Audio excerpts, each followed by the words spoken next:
Today's discussion is on the nerve tracts, ascending and descending nerve tracts.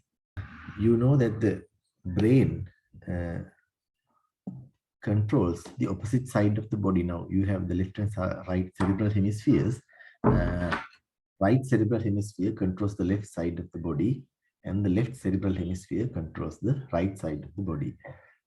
Which is called contralateral representation. Contralateral representation. So whatever the sensory inputs that are coming in to the body, say from the right side, has to go to the left side. So at some point, it has to cross to the opposite side. Okay, the sensory fibers has to cross to the opposite side and go to the, now if it is sensory, it has to go to the postcentral gyrus, the sensory cortex or postcentral gyrus of the cerebral hemisphere. Now, similarly, whatever the motor impulses that are generated from the precentral gyrus of the left side, in this case of the brain, cerebral hemisphere, the motor cortex, whatever the motor inputs generated has to cross to the opposite side somewhere to reach the opposite side of the body.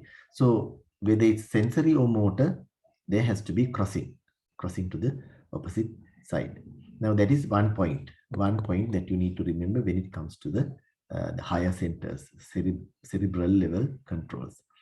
Then the second point is when it comes to the cerebellum, even though we will not discuss details of that in today's lecture, cerebellum on the other hand, the cerebellar hemispheres, just like the cerebrum, you have cerebellar hemispheres as well. You have two sides, left, right, and right side cerebellum.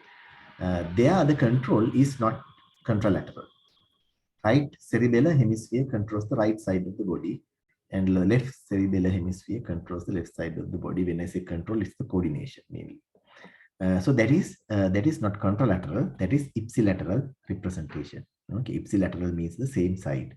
Okay, so then there is no need for crossing of the fibers to the opposite side, but there is some crossing. But if fibers cross to the opposite side at some point, then they will have to come back to the same side. That is in relation to the cerebellum. Okay.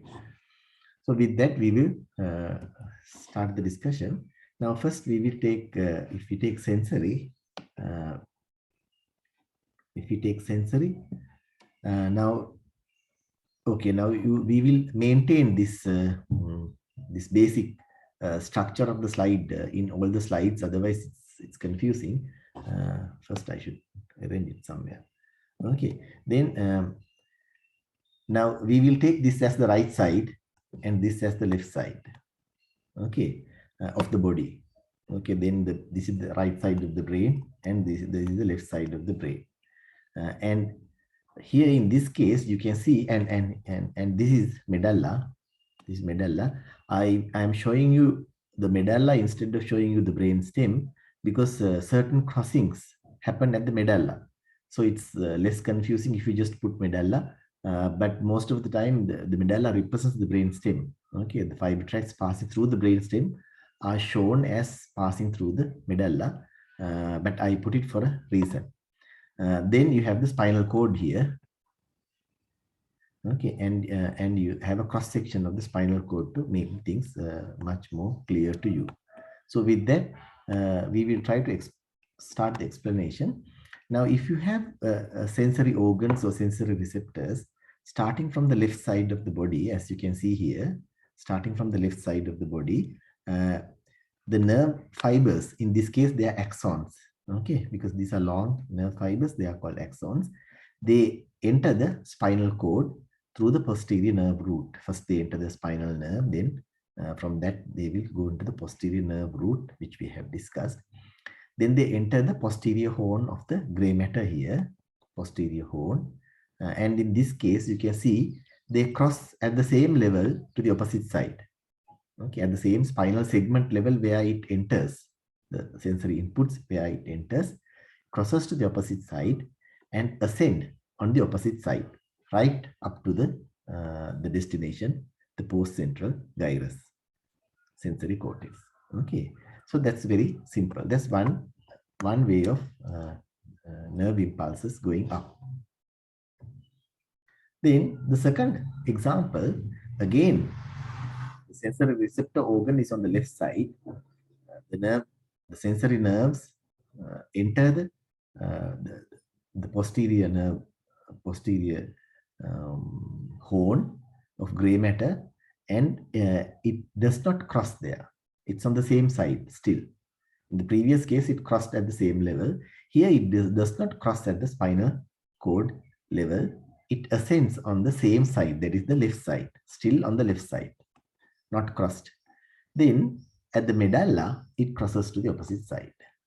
Okay, so the crossing is at a higher level now. Then again, it goes to the same post-central gyrus or sensory cortex. So there is the second way of ascending tracts, sensory tracts. Then when it comes to motor tracts, now here we are discussing motor now. When it comes to motor tracts, the same principle should apply. If you want to move muscles, contract muscles, so it's when we say effector organs, it's mainly skeletal muscles here. When you want to contract skeletal muscles on the left side, the motor impulses has to be generated at the pre-central gyrus or the motor cortex of the right side.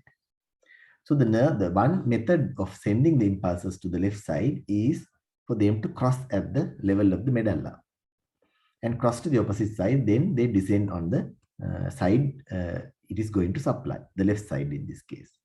Come all the way down to the spinal cord and then goes out in the anterior nerve root. You remember the anterior and posterior nerve roots, which forms the spinal nerve. Then only you get the posterior and anterior primary rami. Okay, you remember that you have the dorsal root ganglion and all that here. Okay, so then they leave the spinal cord. They leave the spinal cord through the anterior nerve root and leave the vertebral column.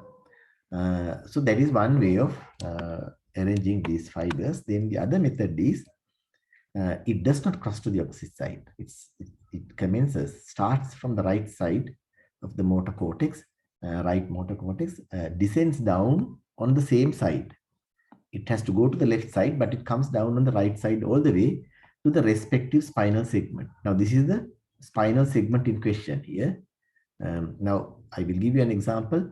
If this impulse is supposed to go to the biceps muscle,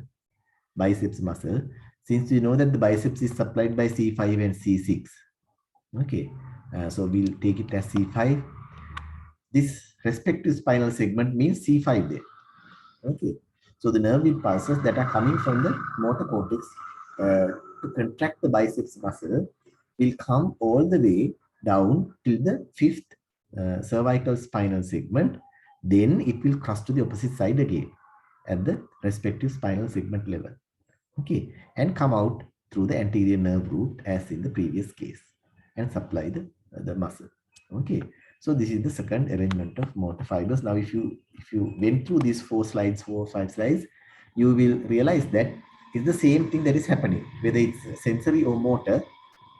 The basic principle is either it crosses at the same spinal segment level or the respective spinal segment level. Either it crosses at the spinal segment level or it crosses at the medulla level. Okay, only two things, either in the respective spinal segment level or at the medulla level, whether it's sensory or motor, irrespective of that. Okay. Okay, now that is the basic principle that you have to build your knowledge on. Then we will take ascending tracts one by one. Now, if you take the ascending tracts, if you go into details of that, it's not only one nerve fiber that is involved in the ascending nerve tracts. There are usually 3 nerve fibers. 3 nerve fibers involved in this process. Now, the first nerve fiber, which is called first order neuron, that is the one that starts from the sensory receptor or the sensory organ. Then that is the one that passes through the spinal nerve and the posterior nerve root or the dorsal nerve root, and its cell body, already you know that it lies in the dorsal root ganglion outside the spinal cord. Okay, then it continues into the posterior horn of the the gray matter here of the spinal cord. And then the second order neuron cell body lies there in the posterior horn of the gray matter. Okay. And the posterior nerve, and the second order neuron that started there in the posterior nerve root crosses to the opposite side. And when it crosses immediately in front of the central canal of the spinal cord. That is an important point. Okay. It crosses to the opposite side in front of the central canal, then ascend on the opposite side up to the thalamus. Now here, this area is the brain stem. This is the brain stem. You see the medulla here and pons and midbrain here. Then this second order neuron that crossed to the opposite side ascend on the opposite side, in this case the right side, up to the thalamus. Then the third neuron, which is called the third order neuron, has its cell body in the thalamus. Now, if you have so many cell bodies in the thalamus like this, of all these ascending nerve tracts, you will have create areas with collections of cell bodies in the thalamus, which will create thalamic nuclei. You might already know that there are thalamic nuclei, a whole lot of thalamic nuclei. So they are formed by the cell bodies of these third order neurons. Then this third order neuron that started in the thalamus the thalamus and the internal capsule are very closely related. If you remember, you have the lentiform nucleus here, then you have thalamus, and you have the head of the caudate nucleus here. So this is your internal capsule. So whatever that the third order neuron started in the thalamus will enter the internal capsule, and through the internal capsule, it passes, and then internal capsule is a very narrow area. It has to go to the post-central gyrus, which is a long area. You remember homunculus, and then it has to radiate. Okay, it has to radiate like this, fan out. Okay, it has to fan out like this to a large area, which forms the corona radiata, which we discussed during our previous lectures. So then in the internal capsule and in the corona radiata, what you get when it comes to the ascending tracts, what you get is usually the third order neuron. Okay, so this theory cannot be 100%. Okay, there can be certain variations, but this is the general theory. There's first order neuron, second order neuron, and a third order neuron. Okay, and you can see something else here. Now the second order neurons that crossed to the opposite side in front of the central canal, they can either run in the lateral white column, if you remember the lateral and posterior and anterior white columns, or they can run in the anterior white columns. Okay, not in the posterior ones in this case. Okay, in the lateral white column or anterior white column. Remember that point. Okay, so this is a diagram to show you. These ones you have seen before. This is to show you the position of the internal capsule. So you have your thalamus here. You have your head of the caudate nucleus here with the anterior horns of the lateral ventricles medial to it. Then you have the lentiform nucleus here. So this is your internal capsule. Okay, which I mentioned. And this is how it, after the internal capsule, you get the corona radiata, the fibers fanning out into the sensory cortex. Okay, the same thing. I mean, the lateral part of the cerebral hemisphere is removed. You can see it's cut and removed here. So what has been removed here is the lentiform nucleus, which was sitting here, has been removed. So thalamus is still on the other side, deep side. Okay, thalamus is here, which you can't see. And your head of the caudate is also here, which you can't see. It's further on the medial side. So this is your left cerebral hemisphere that they have damaged. Your right cerebral hemisphere is on the other side. Okay, so this is how you see the ascending nerve tracts coming from the spinal cord, passing through the brain stem, passing through the midbrain, and then passing through the internal capsule and going into the corona radiata. Okay.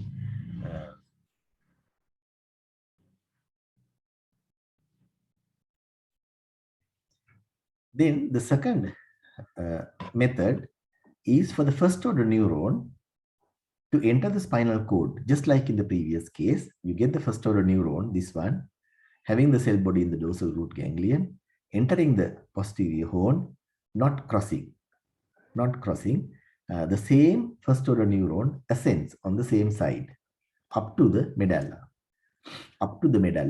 and in the medulla also you have some length in the medulla. The sensory tracts, they cross at the upper medulla.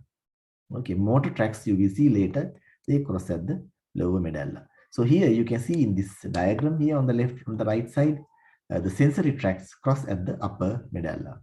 Okay, so the first order neuron that went up to the upper medulla stops there, and the second order neuron cell body lies in the upper medulla. So there the second order neuron cell body starts and it crosses to the opposite side in the upper medulla. Then ascend on the opposite side up to the thalamus. Again, you have the third order neuron cell body in thalamus. Then the nerve fiber passes through the internal capsule, coronal radiata, into the sensory cortex. So beyond that, it's the same rule. Only difference is the first order neuron ascends here up to the upper medulla rather than stopping at the posterior horn. Then the common rule for both cases is that what crosses to the opposite side is the second order neuron, whether it's at the spinal cord level or at the upper medulla level. What crosses is the second order neuron. Then the other thing is this type of nerve fibers that do not cross, this type of sensory nerve fibers that do not cross at the same spinal segment level, they will ascend in the posterior white columns. As you can see here. They do not ascend in the other two, lateral and anterior white columns. Only the ones that cross at the spinal cord level will run in the anterior and lateral white columns. Okay. So then the common thing we said is the second order neuron that crosses. Then the other thing is this ones that do not cross, these fibers, they ascend in the posterior white column rather than anterior or lateral white columns. Then the descending nerve tracts, the motor tracts. If you take the motor tracts, descending tracts, they have to start in the motor cortex or the precentral gyrus. And the ones that start in the precentral gyrus, and some of their cells are pyramidal cells that are there in the precentral gyrus, and they come down through the coronal radiata and internal capsule, and they need not pass through the thalamus. Only the ascending tracts pass through the thalamus. Descending tracts need not pass through the thalamus. They bypass the thalamus. Through the internal capsule, they come and enter the midbrain and come down through the midbrain and pons on the same side. Then in the lower part of the medulla, they cross to the opposite side. Lower part of the medulla, they cross to the opposite side, as you can see here. Okay. And then they descend on the side that they are going to supply. In this case is the left side. Then once they reach the respective spinal segment level, then they will synapse with the lower motor. They will synapse with the anterior horn cells there. These are called anterior horn cells. And then they will go to the respective muscle. Okay, so there are only two neurons involved in this process. You don't call them first order. You can call them first order, second order, but it's better to call from a clinical point of view. That's how the clinicians call them. They are called upper motor neuron and the lower motor neuron. Okay, rather than first order, second order. Okay, so it's upper motor neuron and lower motor neuron, and this lower motor neuron is also called final common pathway for a good reason. We will revisit it later so that you will understand it better. Okay, so remember this point. There are two neurons in this pathway, upper motor neuron and lower motor neuron. Then the second type of descending tracts, you get about 80% of the fibers, they belong to this category. Okay, if you take the total number as 100%, about 20% of the fibers, they do not cross at the lower medulla, as we said at the beginning. They descend on the same side, and at the respective spinal segment level, they will cross to the opposite side, as you can see here. Okay, they will cross to the opposite side, and then they will synapse with the lower motor neuron. Still, they are called upper motor neuron and lower motor neuron here. So they synapse with the spinal common pathway. So ultimately here, when it comes to the respective spinal segment level, you get 80% that have already crossed and 20% only crossing at that level. So ultimately you get 100% going into the muscles. Okay, nothing is lost in between. Okay. Only difference is some process at the medulla, some process at the spinal segment level, but they all go in the same anterior nerve root and the spinal nerve. Then when it comes to, now this is true when it comes to the spinal nerves arising from the spinal cord. When it comes to the cranial nerves, they start, the lower motor neurons start in the brain stem, midbrain, pons and medulla level. So there, this upper motor neuron will not come down all the way. You can understand that they will actually come down and cross at the level of now here the level of here this cranial nerve is a cranial nerve arising from the medulla. So it crosses to the opposite side at that level and then synapse with that particular cranial nerve. Supposing you had a cranial nerve arising in the midbrain coming out like that, so the nerve fiber will cross to the opposite side at that level. Then the other point is, except for one or two cranial nerves, including the facial nerve, all other cranial nerves, they get a bilateral supply. So that is the only other difference. Okay, spinal nerve, they usually get a unilateral supply from the opposite side, but the cranial nerves, except for one or two nerves, they get a bilateral upper motor neuron supply. So even if you damage one side, you will get the supply from the other side, which is an advantage. But when it comes to the facial nerve, especially if you damage the upper motor neurons, the picture is different. Because the nucleus has bilateral supply only to part of it, not the whole nucleus. We will discuss that separately when we do the cranial nerves somewhere. Okay. So then now these fiber tracts are called corticospinal tracts, which are going through the spinal cord. So they are called corticospinal tracts. Okay. The ones that synapse with the cranial nerves, they are called corticobulbar or corticonuclei, because these the lower motor neuron, the cell bodies are called, the collection of cell bodies are called nuclei. In this case, they are called cranial nerve nuclei. Therefore, you can call them corticonuclei, from the cortex to the cranial nerve nuclei. Or bulbar means, bulbar refers to the brain stem. Okay, from the cortex to the brain stem means corticobulbar. From the cortex to the nuclear level means corticonuclei is the same. And from the cortex to the spinal cord level or spinal segment level, it's corticospinal. Okay. The name tells you from where to where the nerve fibers are going. Okay. Okay. Then if you take it, if you take this picture, you can see these are all the ascending tracts for different sensory modalities. Now, we did not go into different sensory modalities yet. We didn't say what will happen to the pain fibers, temperature fibers, like that. Okay, that's what we are going to do now. So these are the nerve tracts that we are going to discuss, ascending nerve tracts. Okay. Okay. Before that, you should recall what we discussed during the last lecture. The spinal cord is divided into an anterior white column, a lateral white column, and a posterior white column. Because of the presence of the posterior and anterior nerve roots. What is in front of the anterior nerve root is anterior white column. What is behind posterior nerve root is posterior white column, and what is in between is lateral white column. We discussed that all these ascending nerve tracts and descending nerve tracts, they actually pass through in one of these columns. Okay, the first sensory modality, the pain and temperature. Pain and temperature sensations. If you again assume the pain and temperature starting from the left side in this case, they belong to this category that crosses at the same spinal segment level. So then now you know the general rule, if they cross at the same spinal segment level, then the first order neuron should have its cell body in the dorsal root ganglion here.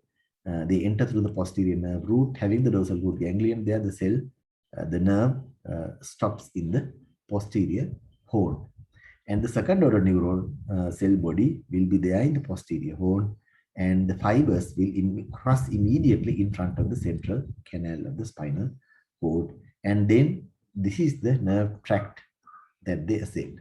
So that nerve tract is found in the lateral white column. Okay, because your anterior nerve roots are here. Okay, it's found in the lateral white column, and it is given a separate name. It is called lateral spinothalamic tract. Lateral spinothalamic tract. Lateral means that it's in the lateral white column. Okay, spinothalamic means this nerve, second order neuron, will go up to the thalamus. Then the third order neuron will only start there. Okay, so it's lateral spinothalamic. All names have a reason for the name. Okay, so pain and temperature, remember this very clearly. You cannot forget it.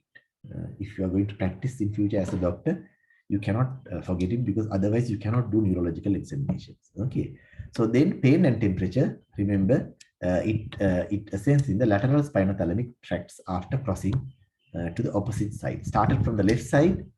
Now the tract that carries these impulses started from the left side is now on the opposite side. Okay, in the lateral spinothalamic tract. For some reason, if you damage this, okay, if you damage this, you will lose sensations coming from the left side here. Okay, because the sensations coming from the right side will cross to the opposite side and will be here on the other side. They will not get affected. Remember this point. Okay, so if this tract is damaged, sensations, pain and temperature coming from the opposite side will be lost. Okay, and in the wards, you have simple methods to look for pain and temperature.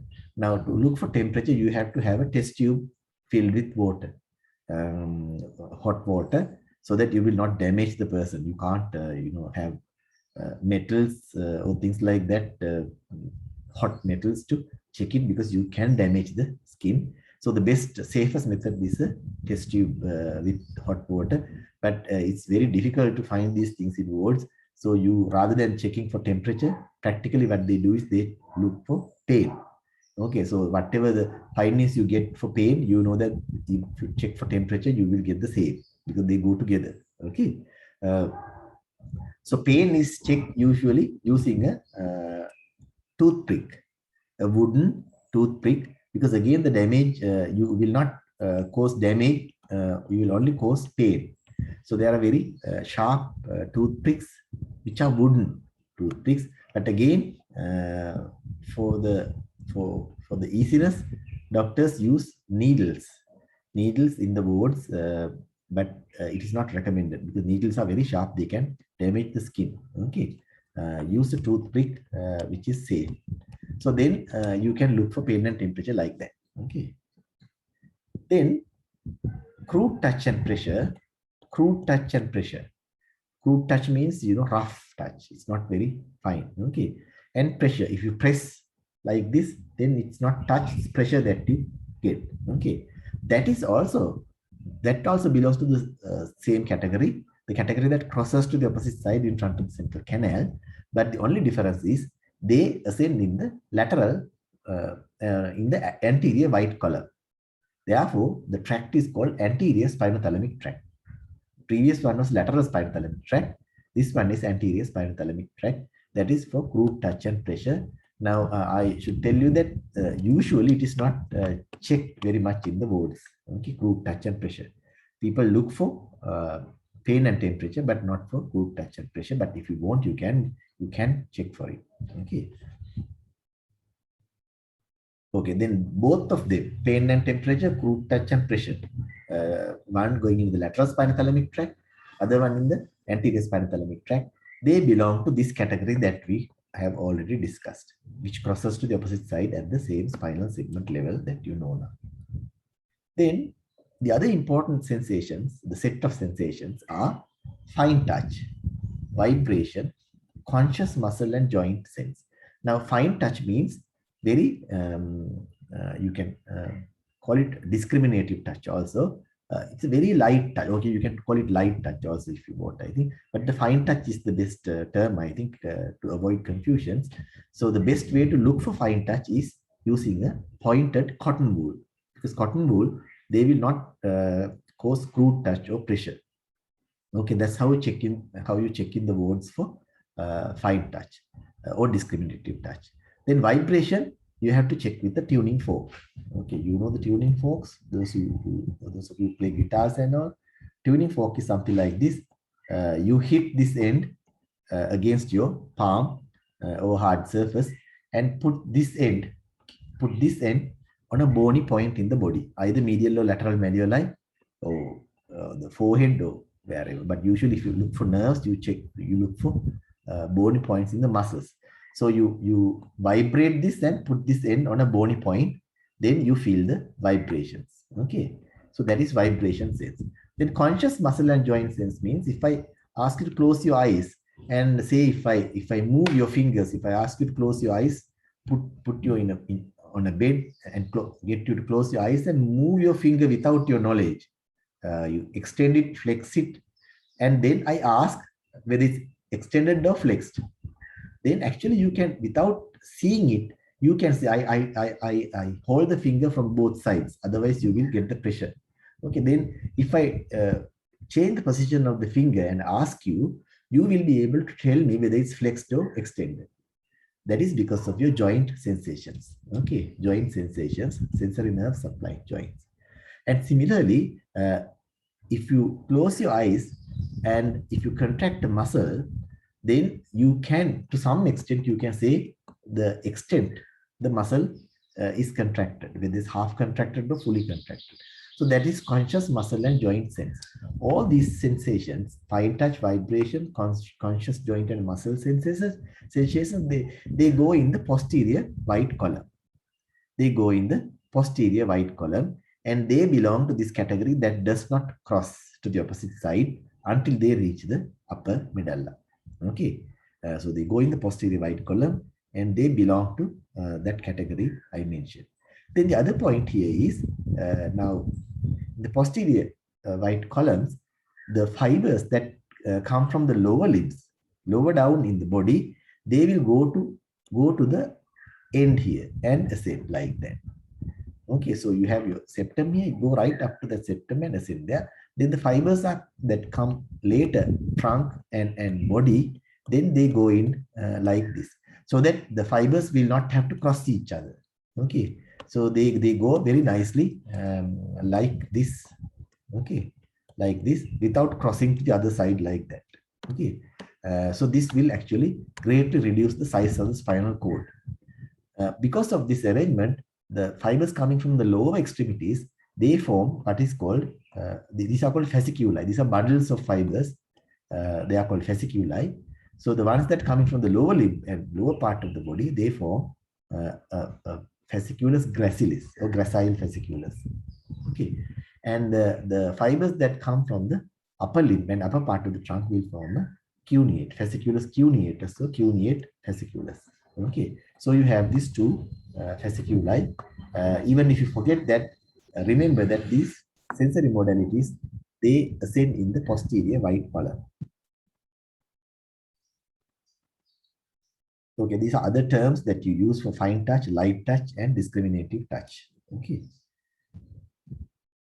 So these fibers, they belong to this category that does not cross at the same level, but crosses at the upper medulla, which we have discussed already.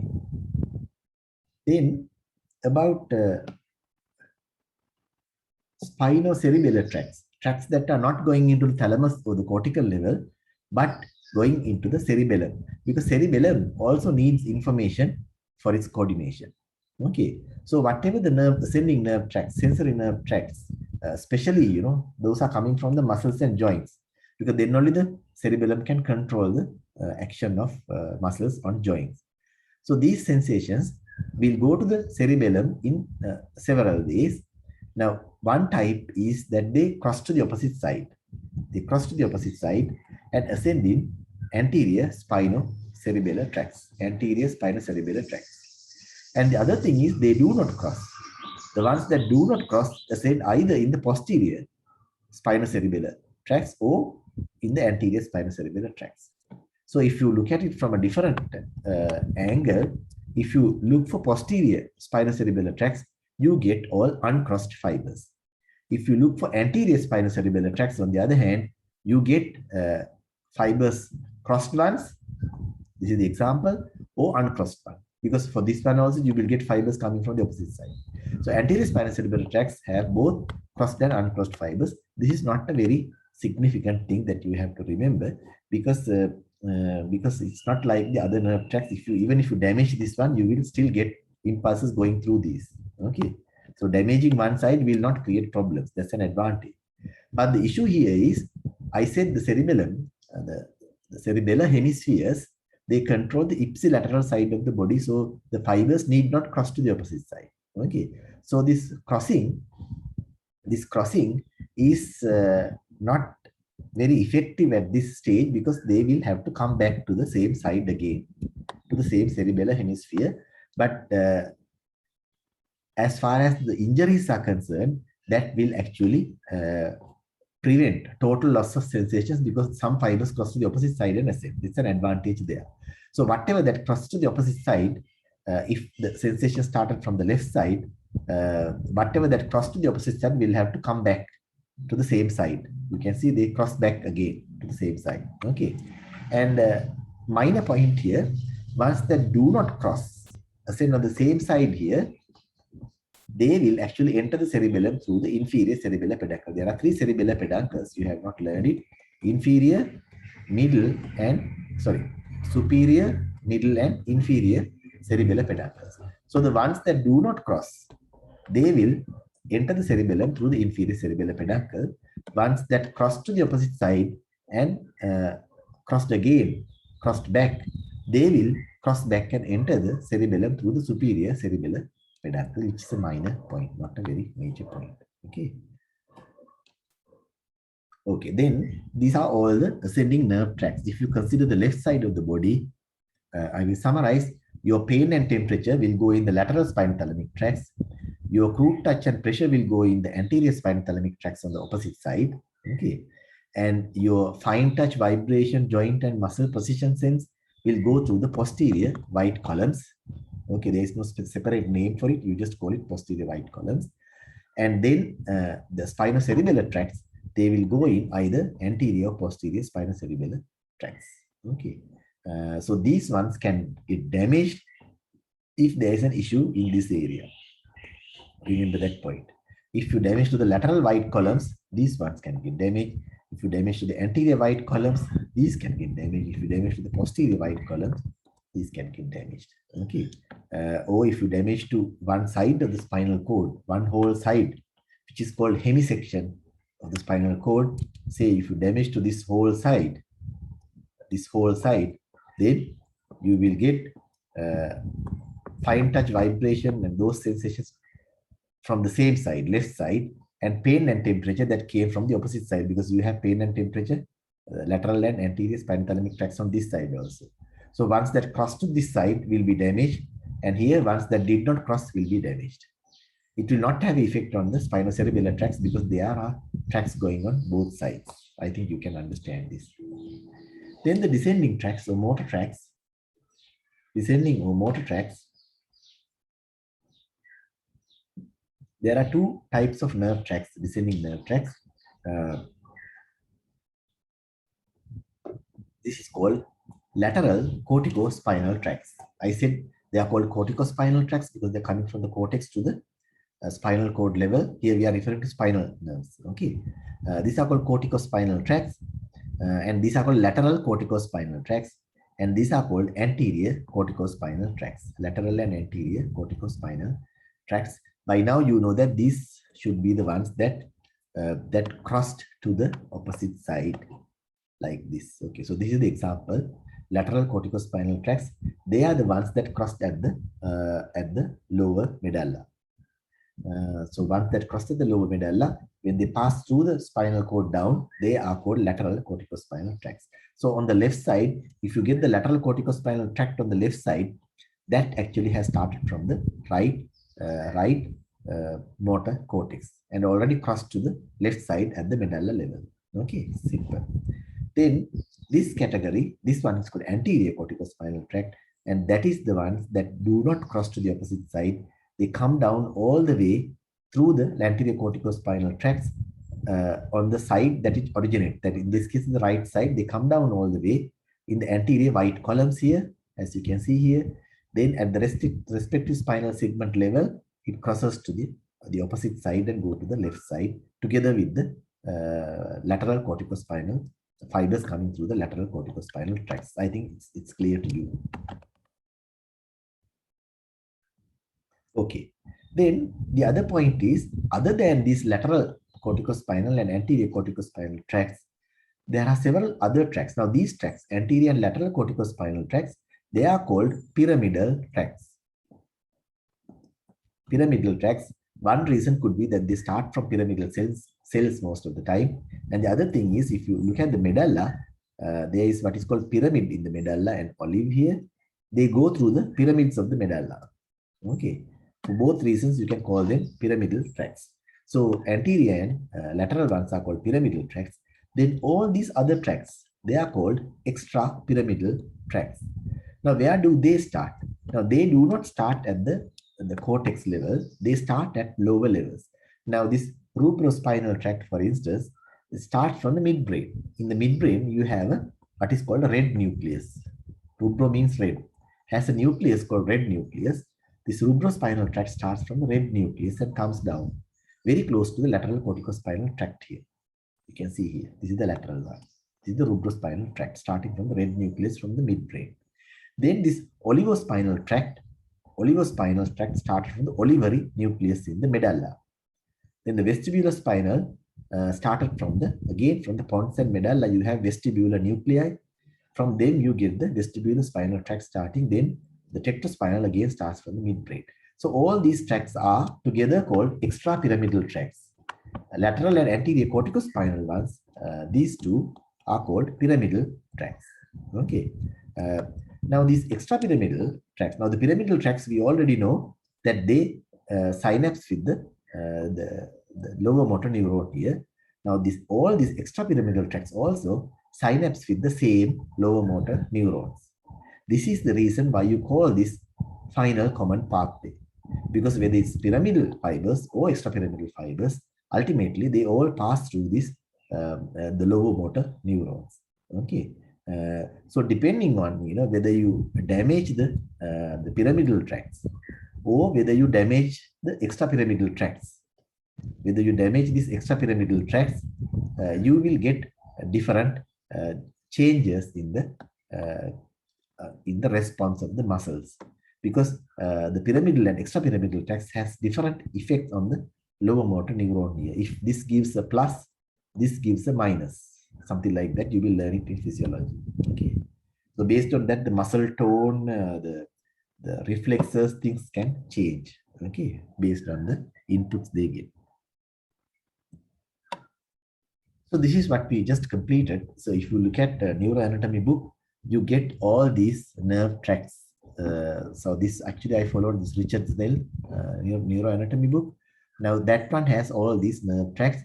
So which we just completed. Now, if somebody asks you to name this section, you were asked to name the nerve tracts, you can easily name them now, and you know from which side they started, left side or the right side, or the same side or the opposite side, and which sensory modality is carried. For instance, if I label this one, you will say pain and temperature originated from the opposite side. Pain, crude touch and pressure originated from the opposite side. Then you would say fine touch, both these, fine touch and vibration originated from the same side before crossing. Okay. Then this one, motor fibers originated from the opposite side. They have already crossed. Then motor fibers originated from the same side, even this one. Motor fibers originated from the same side before they cross. Then like that, you can say sensory inputs to the cerebellum originated from the same side or so. Okay. Then other extrapyramidal tracts also the same. Then this term lemniscus. Now all these nerve tracts, lateral spinothalamic, anterior spinothalamic, and posterior white column, all these nerve tracts, by the time they reach the brain stem, which is at the top level, brain stem, there are many nerve fibers that have got collected. Okay, not like when it started at the lower part of the spinal cord. There are many nerve tracts. For them to travel through a very small area like the brain stem, they have to be really compressed. Okay, they have to be compressed like sheets. Okay, so all these nerve tracts get compressed and very thin sheet-like uh, uh, nerve tracts are formed in the brain stem. They are called lemnisci. Okay, plural is lemnisci. Lemniscus is singular. Okay. Now there are known lemnisci. Uh, Spinal lemniscus is one. So that actually includes, largely it includes the spinothalamic tracts, lateral and anterior spinothalamic tracts that we learned, both together in this case. Now initially they were one lateral one going in the lateral column and the anterior ones going in the anterior column, but here they are together in a very small, very compressed tract called spinal lemniscus. Okay. Then there's another one called medial lemniscus. Medial lemniscus contains all posterior column nerve fibers, fine touch, vibration, joint sensations, and so on. Medial lemniscus.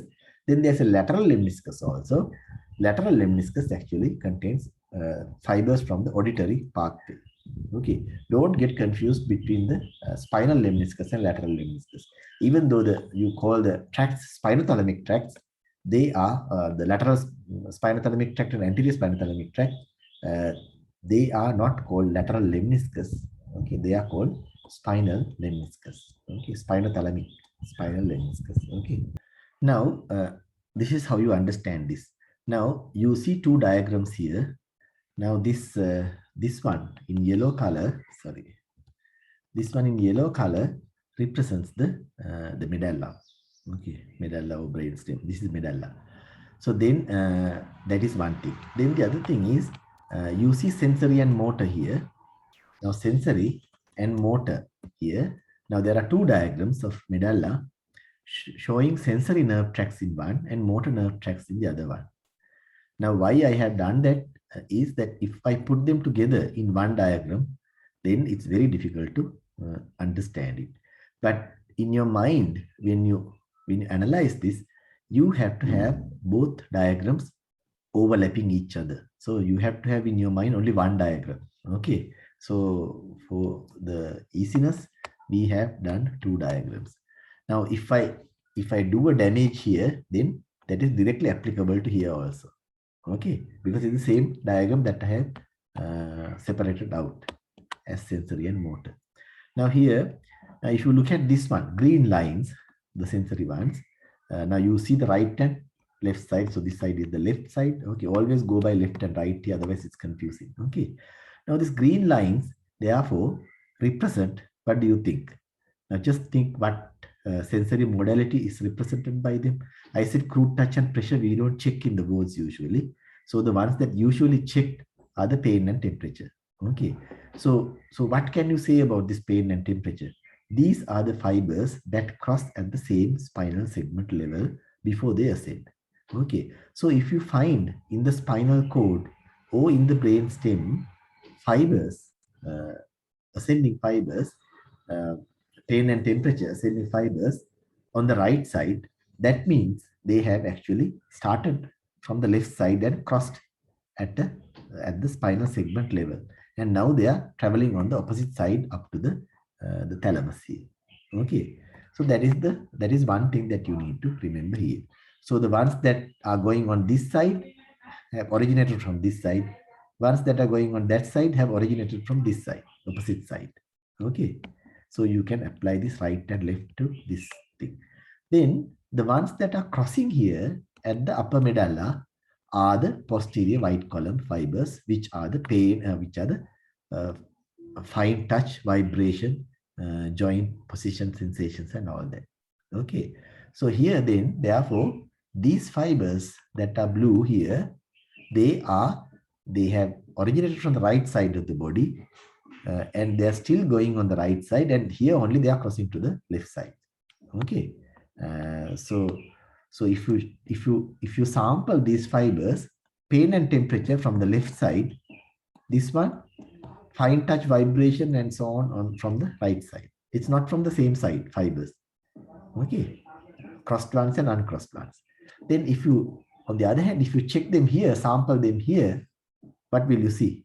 Then pain and temperature from the left side, like this one. Then what about the other side? The right ones have crossed to the opposite side now. So it's the left ones now coming with them. So here both from the left side here, and both from right side here, right. Okay. So here is the case is different. So remember that point. So that is the most important thing that you need to learn here. So if you know that, then you can easily work out the sensory and motor loss. Now here, what is the case in the motor? Now here at this level, above the brainstem level, you get 100% of the fibers there, motor fibers. Then 80% of the fibers cross to the opposite side in the lower medulla, and 20% they don't cross, they go down. Ultimately, what will happen is this: these ones that went down in the anterior corticospinal tracts, they will cross to the opposite side, and the ones that have already crossed also comes and joins, and then you get the final common pathway here. So it becomes 100% again at the spinal segment level. Okay. So here the point that you need to raise again here, understand here, is that if you damage at that level, it's 100% motor gone from this side, left side. If you damage the right side above brainstem, you get total motor loss on the left side. Okay. And if you damage here in the spinal cord level below the crossing, then you get 20% gone from the side of the damaged ipsilateral, then 80% gone from the contralateral side. Okay. So ultimately, what you get is you get 80% loss of motor inputs on the right side and 20% from the left side. 20% from the left side. Okay, because they are going to the left side. Okay, now think of it very carefully. Okay, now we go for the injuries here. Injuries. First one, if you damage there, so the same injury will apply here. Okay, because they are the same diagram. So if you damage there, that is above the brainstem. Now, usual position for this damage is either in the pons, more than pons, either usually it's in the internal capsule. Okay, you remember the internal capsule? Okay, just take it for the purpose here. Just take it at the internal capsule. So at the internal capsule level, if they are damaged, or if the damage is very huge, it can be at a different place, even in the corona radiator. It can, it cannot, it's not impossible, but for the moment you take it as internal capsule, then what will happen? You catch all ascending tracts, pain, temperature, vibration, fine touch, all arising from the left side of the body. So if the damage is on the right side, you get total loss of sensation from the left side of the body. Then what about motor? It's 100% motor fibers that are going to the left side. So again, 100% motor loss on the left side. Okay, 100% in the sense the whole side is gone. Okay. So then it's very clear now. First example, all sensory and motor loss on the contralateral side. Okay, because the damage is on the right side, loss is on the left side. Okay. Okay, second example. If you damage here, now this is a spinal cord damage. In other words, I am asking what will happen if you do a hemisection of the spinal cord. So you have your spinal cord like this. So you have your gray matter like, if you damage one side, in this case, the right side of the spinal cord, but in the clinical picture, that is what is asked. Okay, so damage will be on both diagrams. So here, these ones are pain and temperature ones. They originated from the left side and already crossed to the right side. So you will lose pain and temperature below this level from the contralateral side. Then what about these? These are fine touch, vibration, position sense, still not crossed to the opposite side. They have originated from the same side, ipsilateral side ones, right side ones. Okay, they will be damaged. Then what about this here?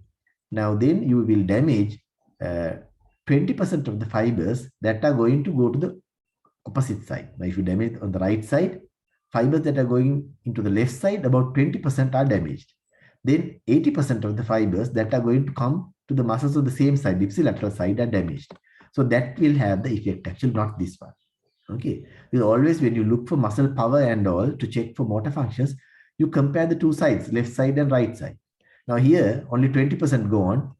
Here 80% gone. So if you compare the two sides, this will be detected as normal. Okay. And against that, when you check the right side, you will say a drastic loss, very clear loss of motor function. So you will say that the right side is weaker. Okay. That is compared to the left side. Okay. So then the motor weakness is on the ipsilateral side, right side. Okay. So what you can gather here is that posterior column sensations are right and motor weakness is right. They are ipsilateral side. Pain and temperature loss is on the opposite side, left side. Okay. So this is the description then. Fine touch and vibration and motor weakness on the ipsilateral side. That is the right side in this case. Pain and temperature loss is on the contralateral side. Now, this is a very typical feature that you get if you have the spinal cord's one-sided damage. And this is given a separate name. This is called Brown-Séquard. Brown-Séquard syndrome. So I will show you some diagrams later, Brown-Séquard. Okay. Okay. Then the third example is okay, only these two examples. Okay. Then third example I'll take later. So then this your Brown-Séquard is this one. Brown-Séquard is this one. Here in this case, if this is the umbilicus level, it is T10. Okay. So the damage of the spinal cord would be somewhere around T10 or T9, T11. Okay. T10 or T11 spinal segment. That's why you get it at that level. So then, since it is hemisection, now if it says weakness, then that is the side of the lesion. Okay, so the lesion must have been on the right side here. So you get motor loss on that side, vibration, position sense loss also on that side. Pain and temperature loss on the opposite side. So that is Brown-Séquard. Okay. Then if you have a high lesion, the first example, I'm referring to this one now. If you have a high lesion, what you get is this. Now here they have say thalamic lesion or internal capsule lesion. You get the contralateral side totally sensory and motor gone. Then the midbrain, if the damage is in between, if the damage is somewhere here in between, then you can get a picture like this. Okay, picture like this. The side of the lesion, you get the sensory loss on the face and head on the side of the lesion, and the sensory loss of the body on the opposite side. Okay, how do you get that? How to explain that? This is how you explain it. Now this is your the cerebral hemispheres. This is your brain stem. Okay, this is your brain stem. Now this is a nerve fiber, ascending nerve fiber, pain and temperature from the left side, from this side that has already crossed to the opposite side and ascending. Okay, this is an example. Then when it comes to pain and temperature from the right side of the face, so this is the right side of the body, right side of the face, they also enter the brain stem through a cranial nerve. Okay, and that cranial nerve will have its secondary neuron cell bodies in the brain stem. Then they will go to the left side of the sensory cortex. Now, if you have a lesion here, somewhere here, as you can see here, it will catch this nerve tract that is going up, which is coming from the opposite side, left side of the body, pain and temperature, and these fibers that are coming from the right side of the face area. Both can be damaged with one lesion in the brain stem. Okay, that's why you get this type of a lesion. So this is the reason for this type of a lesion. Okay. Okay, then we will go through some of the possible spinal cord lesions. Spinal cord lesions can arise from the central canal. Okay, so that's one possible way of spinal cord lesions. It could be a tumor. It could be some changes in the central canal itself. I'll discuss it. Okay, then that is one possibility. Then damage can occur to the anterior horns here, or the anterior horn cells. Or there can be damage to the lateral white columns, which will damage the sensory as well as motor nerve tracts. Then you can have damage to the posterior columns or the posterior nerve roots here, the posterior horns and the posterior white columns here. Okay. First example is syringomyelia. Syringomyelia is a condition that you have to remember. If you do neurology, you have to remember it. Neuroanatomy, you have to remember it. Syringomyelia, the lesion is here in the central canal. Okay, lesion is here in the central canal. What happens is there are degenerative changes taking place. Okay, degenerative changes taking place in the central canal, and you can see the central canal how much it has widened. Okay, it's not only this wide central canal. Around that, the nervous tissue is also damaged. Okay, now this is an MRI film of a syringomyelia case. You can see this syringomyelia lesion in the cervical spinal cord. Okay, enlarged central canal of the spinal cord. Now then the immediate nerve fibers that are affected are the ones that cross immediately in front. So it's pain, temperature, crude touch and pressure. So we mainly go for pain and temperature. So these fibers that are going into the lateral spinothalamic tract will get damaged early in this lesion. Okay. And the other point is, since the damage is from the center, originating from here, only these fibers will be damaged and these are intact. Okay. So you don't get the whole, if you damage something here, for instance, everything, pain and temperature starting below that level will get affected. But here is not the case. Wherever the lesion you get, if the extent of the lesion is that, only the nerve fibers crossing in relation to that area will get affected, not the ones that are coming below that level. Therefore, the lesion that you get, the sensory picture that you get is something like this. So here it's okay. Okay, so you get a sensory level here. And if you continue the sensory level up again, above that it's normal again. Only this area, upper limb and the upper trunk area are affected. This is usually the case with syringomyelia because syringomyelia lesions are usually found in the cervical spinal cord. Then there's another point here. One point is the discontinuous sensory loss, or you get two sensory levels here and here. Discontinuous is not a continuous sensory loss. Above that level, if the total, below that level, if the whole thing is gone, you call it a continuous sensory level. Okay, so it's not like that. Then non-symmetrical. It's not symmetrical because in the previous diagrams you saw it's a one level like that. Here you have two levels. On the right side the level is here, left side the level is here. Okay, now the reason for this asymmetry is that the lesion that you get in the central canal is not very symmetrical like that. You might get a lesion like this in the central canal. Okay, this is the central canal. Then because of this, this side, the sensory level is different from this side.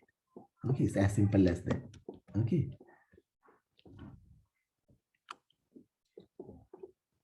So you get loss of upper limb reflexes and all that. Okay, because of this damage. Okay. Then poliomyelitis.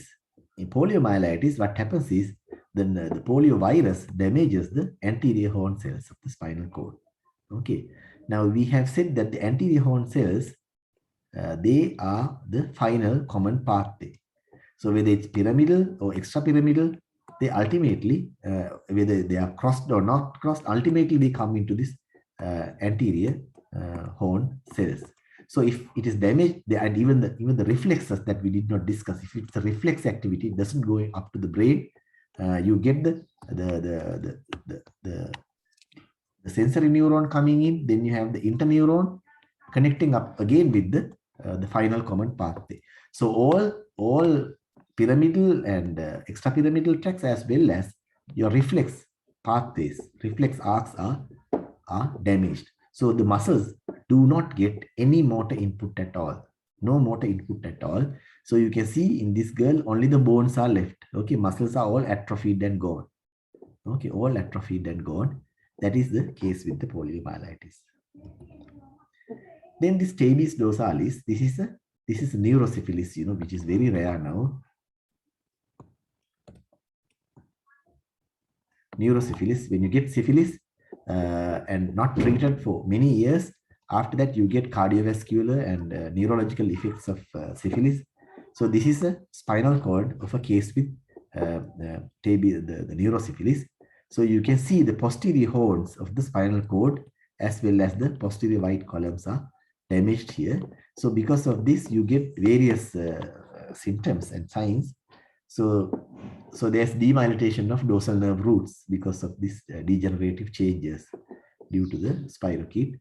And then you get at initial stages, because you get pain and temperature fibers, they start here and they cross to the opposite side. Because of damage here, there is stimulation of these fibers initially. So you get lightning pains, unexpected pains without a reason. You get from the opposite or the affected side. Then you get sensory ataxia, then reflex and sensory losses, because reflex arcs also go through that.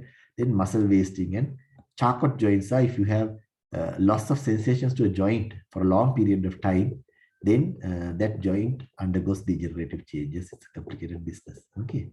Then you get the Argyll-Robertson pupil. We'll try to describe some of these things now. Now, this sensory ataxia, we said sensory ataxia. Now, there are two aspects to sensory ataxia in tabes dorsalis. One is stamping gait. Other one is positive Romberg sign. Now, stamping gait is this: when you walk, you get all your muscle and joint conscious sensations going into the sensory cortex. Now, when the posterior wide columns are affected, and the posterior horns and posterior wide columns are affected, the posterior wide column sensations, which are joint sensations, are not going into the posterior your sensory cortex. So because of that, when you walk, you have no idea about your feet. So what they do is, the patients, when stamping is, they firmly hit the ground. They firmly hit the ground with their feet, so that they will get pressure sensations. Okay, now pressure goes through the anterior spinothalamic tracts, so they are not affected in these patients. So always you hit the ground with your feet, and then you can walk, because you get you don't get joint sensations now, but you get pressure sensations. Okay, that is stamping gait. Then positive Romberg sign is, now if you ask a patient to stand up straight and close his eyes, he can still remain in that position without falling to a side, because even though you have asked the person to close his eyes, he doesn't see the things outside, because you see vertical and horizontal lines outside when the eyes are open. Always you can position yourself. Your brain can position yourself based on these visual inputs, vertical and horizontal lines. But the moment you close your eyes, then that input that is coming through the eyes will not go to the brain, but then you get position sense, joint and muscle sensations going through the posterior wide column, going into the brain. Even without your vision, you can still maintain your posture, standing straight posture. But if the wide columns are damaged, as in tabes dorsalis, the moment when the person is standing still with the feet together, the moment he closes his eyes, he loses everything about the environment. Okay, in his relationship, the relationship is of his body position to the environment. Okay, therefore the person falls to a side. Okay, so that is positive Romberg's test. Then Argyll-Robertson pupil. Now, if you have learned the eye in physiology practicals, you have the pupil of the eye here. If you flash a torch to the eye, the pupil will constrict. Okay, pupil will constrict. Similarly, if you look at a distant object, if your eyes are here like this, if you look at a distant object and then suddenly at a close object, initially distant object, then suddenly at an object close by, eyes will turn inwards by the contraction of medial recti, which is called convergence. Okay, convergence, and the curvature of the lens also increases at that point, because you want to look at a near object now. At the same time, the pupils also constrict. Pupils also constrict to some extent to reduce the light, because you get more light from the close by object. The pupils also constrict. So that is called convergence reflex. Okay, because the eyes move inwards, the curvature of the lens changes, and the pupillary size reduces. Now, in Argyll-Robertson pupil, what happens is, when you flash a torch, the there is no pupillary reaction. Pupils will not constrict. But during convergence, if you ask the patient to look at a near object suddenly, then not only the eyes will move in, but the pupils also will contract. You cannot detect the curvature of the lens business. Okay. So you can clearly see that the pupils constrict for convergence. Okay. Constricts for convergence, does not constrict to constrict for light. That is Argyll-Robertson pupil. So this is an outside thing anyway. So you get these features in neurosyphilis, okay, which is related to posterior white column damage. Then one point that is about the blood supply, which you have not done it. The spinal cord, when it comes to blood supply, you get two spinal posterior spinal arteries and one anterior spinal artery. In the upper part of the spinal cord, in the cervical area, the whole spinal cord, the anterior 2/3, except for the white columns, are supplied by the anterior spinal arteries. So in case there is an occlusion of the anterior spinal artery due to some reason, you get a huge loss of sensation and huge motor loss bilateral. Okay, left and right both gone.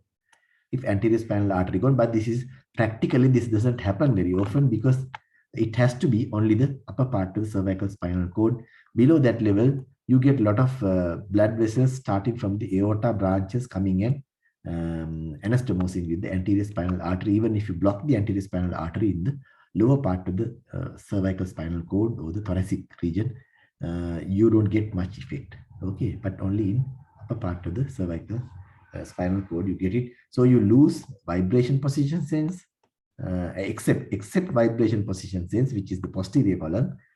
All other things, pain, temperature, motor loss will be there. Okay, we'll revisit it if we do the blood supply. Then there's another point. These diagrams are from your Kuma and Clark medicine book. Okay, very useful diagrams. Now, if the posterior white column is damaged, okay, if one side is damaged, you will get a loss like this, one-sided loss below that level, only for fine touch vibration joint sensation. Okay, then if you get some dermatomal loss, one dermatomal loss here, say T5 here, one dermatomal loss, then another dermatomal loss C6, then another dermatomal loss here.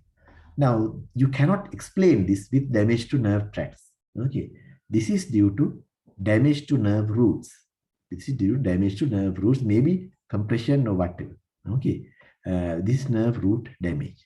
Then if you get this glove and stocking type of sensory loss, it's hands and feet, it's gone. Then in between, it's all fine. Okay, in between, it's all fine. Here it's fine, here fine, here fine, everywhere it's fine. So only way you can describe it is these are systemic.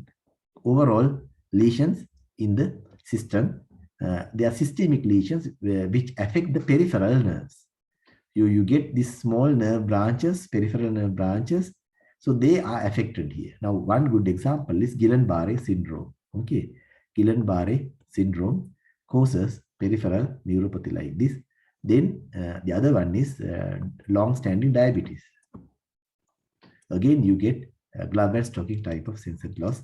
This is due to effect on the peripheral neuropathy, and it's not one nerve, several nerves are affected. Now here, for instance, it's medial nerve, ulnar nerve, and behind you get the radial nerve as well. Okay, here also you get the saphenous nerve, you get the superficial peroneal nerve, and even sural nerve and all that. Even the deep peroneal nerve. So it doesn't matter which nerve or which segment. If there are peripheral branches, you get damage to peripheral branches of the nerve, nothing to do with the spinal cord here. Okay, nothing to do with the spinal cord here either. It's the nerve roots, spinal nerves. Okay, so these are different ways in which you can describe these nerve injuries, but